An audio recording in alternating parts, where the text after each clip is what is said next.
नमस्कार दोस्तों। जीवन में अच्छी और बुरी दोनों ही परिस्थितियों का सामना करना पड़ता है।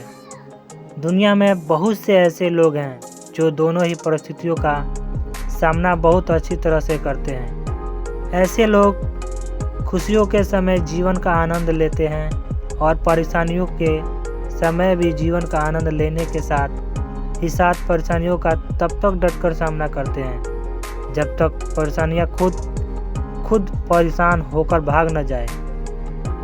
एक जंगल में बहुत से हिरण बहुत ही आराम से रहते थे। उन्हें जंगल में किसी तरह का भय नहीं था।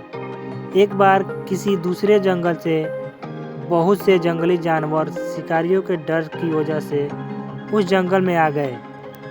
अब वह जंगली जानवर रोज कुछ हिरणों को मारकर खा जाते थे।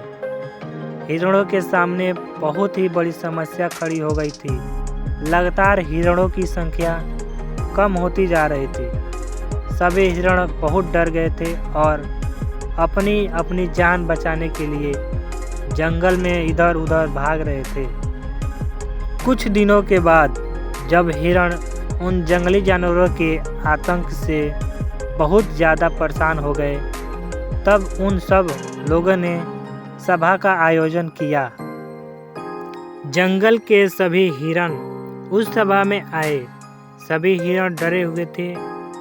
बहुत विचार करने के बाद उन्हें अपनी जान बचाने का कोई रास्ता नहीं सूझ रहा था, तो उन सब ने यह निर्णय लिया कि उन खूंखार जंगली जानवरों के हाथों दर्दनाक मौत से अच्छा किसी तालाब में डूबकर आत्महत्या कर लें।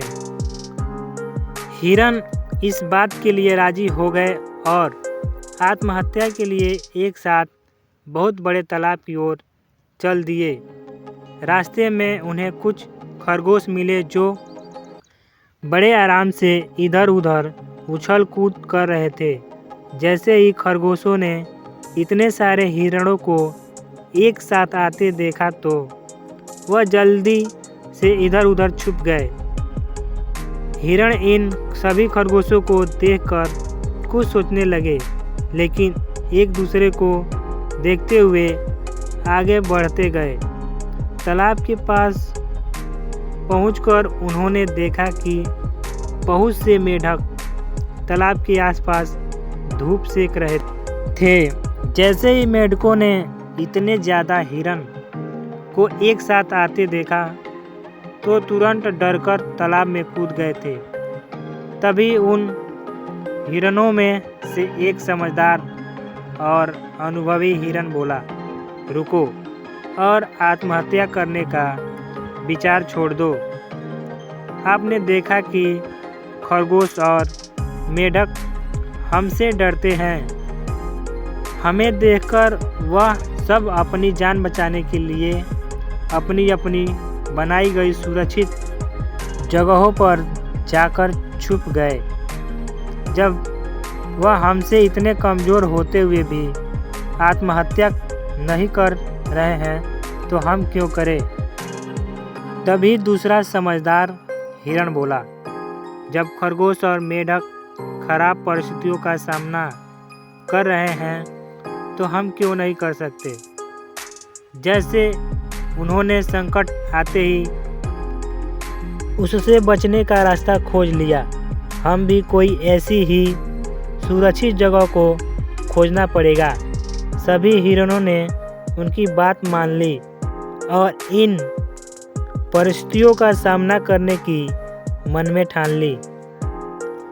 अब उन सब ने जंगल में एक सुरक्षित जगह को खोज लिया जहां वो जंगली जानवरों के आते ही भागकर छुप जाते थे और सुरक्षित रहते थे। कुछ दिन बाद शिकारियों के दूसरे जंगल से चले जाने के बाद सभी जंगली जानवर वापस अपने जंगल में लौट गए और अब हिरण पहले की तरह खुशहाल जीवन जीने लगे। तो दोस्तों, हमें इस कहानी से यह सीख मिलती है कि जीवन में कई बार परिस्थितियाँ हमारे बहुत विपरीत होती हैं। हमें इन परिस्थितियों का सामना डटकर करना चाहिए। न कि परिस्थितियों के आगे हार मान लेनी चाहिए।